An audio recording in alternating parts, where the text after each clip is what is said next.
Good evening and welcome to the McGregor Angle. My name is Catherine McGregor and each week I attempt to offer a distinct angle on the events of the past week.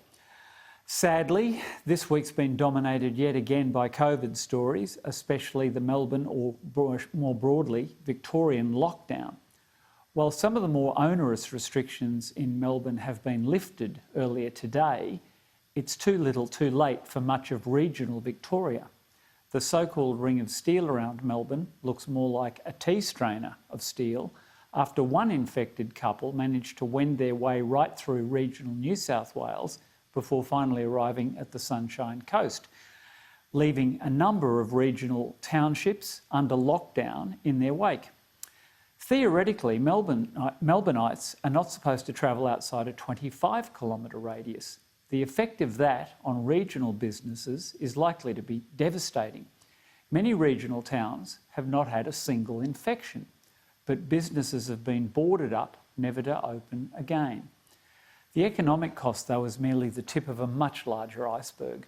The mental health impact of confinement and ongoing uncertainty is simply incalculable. Not a single person died of COVID during the recent lockdown. Yet how many harmed themselves or might have needed urgent psychiatric support? We simply don't know. There's no data being made available from the so-called experts. Joining me to discuss the inordinate and unfair impact of this latest lockdown on regional Victoria is the Federal National Party member for Mallee, Dr. Anne Webster. And I might just add, Dr. Webster holds her doctorate in sociology and has worked as a social worker. So her opinions on mental health and the impacts of lockdown carry a little more weight than most MPs. Anne Webster, welcome to the McGregor Angle. And firstly, I should ask, how are you managing? Your regional Victoria's getting belted with flood and a looming letdown rather than lockdown with the long weekend, and the anticipated visitors from Melbourne just won't be materialising this year. What's the feeling in your electorate?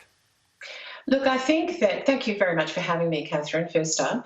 The general feeling, I think, is hoping this will all go away, that in a very short space of time we'll have solutions or processes in place which will mean less harmful outcomes, not only for businesses, as you rightly point out, but also for people's mental health. I am really concerned about that. As you say, we're not keeping data. Well, maybe someone is keeping data, but we're certainly not being given data on the number of suicides, on the number of family breakdowns. You know, the pandemic, yes, it's very serious, and nobody is underrating how serious it is. But there must be a tally eventually for how much harm is occurring in families, in people's lives, the social impact of this health pandemic. Well, and parliamentarians are often social workers of last resort. Is your phone running hot with people who are uncertain or in distress? What's the frontline impact that you're experiencing in your electorate? Look, it's a really good question. We've had a tremendous number of people contacting the office seeking help. This is, rinse and repeat from last year. We have people who are desperate for healthcare over in South Australia, which is one of our key specialist areas that supplies, for example, Mildura, who can't get across. I have, people who've applied for exemptions. They've had IVF, they're having a baby. Now, at this critical time, they're not allowed to go to their specialist in Adelaide. We've had a woman who has, her husband had a terrible accident in Queensland. He's a FIFO worker. She was not able to get to Queensland. He's in ICU and she wasn't allowed to go. But my phones have been running hot both ways, me pleading with my colleagues to provide assistance to allow people to live their lives. On top of that, we have events that have taken place, should have taken place. Some have been cancelled. We've had so many agricultural shows, field days, tennis tournaments, which are Australian-wide, golf tournaments that have just been cancelled. We're in a region where there has been no COVID for 14 months. One of the calls that I received from many times, mind you, from Julie Waters, who is with the Finke Desert Race. 200 people from Victoria who were banned from heading up to Northern Territory in regional areas where we have no COVID, who couldn't go into Northern Territory for this race. So many phone calls backwards and forwards. Finally, they have allowed regional Victorians to head up there, but not before many had already cancelled their accommodation. You know, the flow-on effect for businesses in Northern Territory is serious. And coming shortly is the Hatter Desert Race, and I've had the coordinator call me in the last couple of days saying, please, can you give us some assurance that we can go ahead? You know, it's this lack of confidence in being able to plan, whether you're a family wanting to go on a holiday, whether you're an event organiser. You know, the Hatter Desert Race is a big deal. And as someone from outside Victoria, I've not experienced firsthand the incompetence of that state apparatus. But you were telling me earlier that many regional businesses are being asked to be the law enforcement officers of last resort for this government, in that the so-called ring of steel is actually nonsense. People are able to travel to some degree with impunity, and yet businesses are being asked to get them to produce ID to prove their postcode or prove whether they're within the radius. And that's falling on small regional businesses that have already had to let staff go. Tell me about some of that impact, because I found that staggering, frankly, that kind of default setting is in place for small business owners hundreds of kilometres away from any last known infection.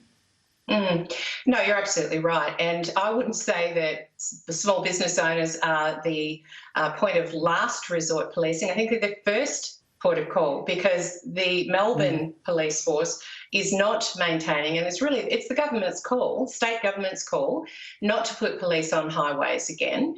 And so, yes, we've had a business contact me who turned away 5 groups of people from Melbourne in one night. That's really concerning. I've been in touch, therefore, with the police to say what is going on. This is an unfair situation where businesses, as you say, have already reduced staff levels.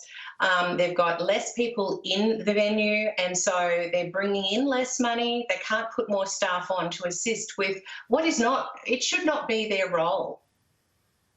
And as to the Hatter Desert Race, that's scheduled for 2 July. You wrote a very powerful opinion piece about that. What's your drop-dead date in terms of knowing that it can go ahead? Because it relies on volunteers and the proceeds go to charities. It's a wonderful cause. When will you know whether it's actually able to proceed safely? Well, it's a $1 million question. The reality is that the event organisers plan and bite their nails down to the quick, I suspect, hoping that it will work. They have, in this year, they've spent 20,000 hours in volunteer time to coordinate for the event, and they've not given me any indication that they're planning on just pulling out in case.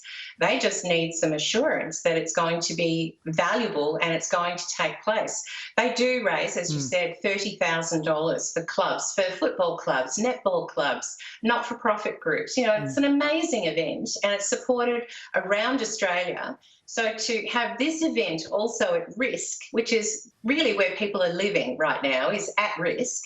And it's really at risk of government rulings and government policy rather than at risk of COVID per se in the regional areas.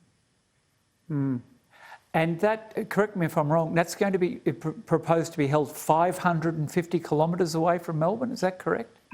Yes, pretty well. Probably closer to 450 kilometres, but what's 100 kilometres here or there? It's certainly a long way away from Melbourne, and these organisers just need to be supported. What I've called for from the get-go is that there would be measured, targeted and proportionate responses by the state government, but they just don't seem to be able to trust their own tracing mechanisms to get testing adequately sorted before there's a crisis. It's always crisis-driven as opposed to ensuring that these processes can be relied on.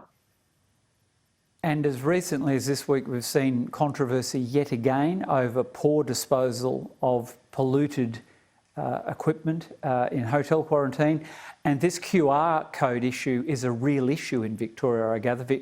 Virginia Trioli, who's certainly no friend of the Morrison government, wrote a powerful piece on an ABC website. That's firmly within the state's province, and they've dropped the ball on it badly, haven't they? Absolutely. The thing that New South Wales has done very well, and ACT Health as well, is have the QR code working for a very long time. So the confidence is there for the government and for business owners and for people who are the consumers to be able to trust the systems. And that's what we have needed in Victoria, but it has been so slow coming. It's, and the problem, people say to me, oh, well, it's Morrison's fault that we haven't got a quarantine system, a separate independent quarantine system up and going. The fact is that the states took on board right from early days last year that quarantine would be their management. They have the police force, they have the nurses, and even if the Commonwealth right now goes ahead and builds these Commonwealth facilities, they're still going to be run by the Victorian government in Victoria. Is that going to be adequate? Not on what we've seen. One final question, Anne. When we spoke at Easter, I recall you mentioned you're a person of faith, and I saw during the week reported that the new Attorney General, Michaelia Cash, is having a new round of consultation and looks like she's determined to get some form of protection for people of faith, of all faiths, through the Parliament. That had lapsed under the previous incumbent, Christian Porter. What's your sense of two questions? How is the Conservative base of the LNP reacting to that? Because I think it's a vote shifter for many people. And do you have confidence that the government will implement its promise that it took to the last election, that it'll provide that legislative protection for believers? Look, I think the new Attorney General, Michaelia Cash, has her eye on the ball. She's very committed to achieving what needs to be achieved in this space. I agree with you. I think it is a vote shifter, and the coalition must support religious entities to ensure that this bill does not see a reduction of religious freedoms in this land. That's, it's a key tenet of who we are as coalition, and we need to stick to our guns on that. Well, it's interesting to hear your take on that. That's one we might revisit as time goes on. Sorry to hear about the fate of the dear old Grand Hotel in Mildura. Let's hope on the other side of all this I can get down there and buy you a mineral water over the bar there. I look forward to that. Well, coming up